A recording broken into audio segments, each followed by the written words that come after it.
Manila, Philippines. Philippine President Rodrigo Duterte has retracted a decision to end a key defense pact with the United States, allowing large-scale combat exercises between US and Philippine forces that at times have alarmed China to proceed.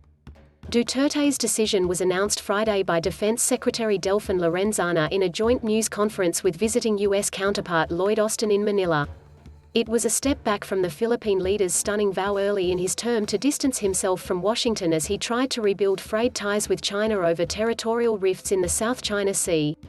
The president decided to recall or retract the termination letter for the VFA, Lorenzana told reporters after an hour-long meeting with Austin, referring to the visiting forces agreement.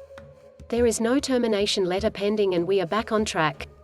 Austin thanked Duterte for the decision, which he said would further bolster the two nations' 70-year treaty alliance.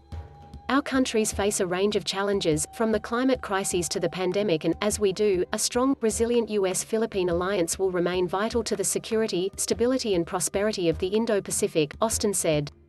"A fully restored VFA will help us achieve that goal together."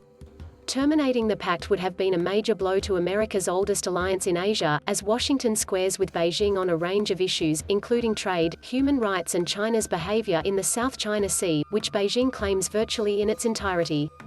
The U.S. military presence in the region is seen as a counterbalance to China, which has used force to assert claims to vast areas of the disputed South China Sea, including the construction of artificial islands equipped with airstrips and military installations. China has ignored a 2016 international arbitration ruling that invalidated its historic basis. China, the Philippines, Vietnam and 3 other governments have been locked in the territorial standoff for decades. The US doesn't take sides and insists on freedom of navigation in international waters, and doesn't recognize China's claims. In a speech in Singapore on Tuesday, Austin said that Beijing's claim to the South China Sea has no basis in international law and treads on the sovereignty of states in the region.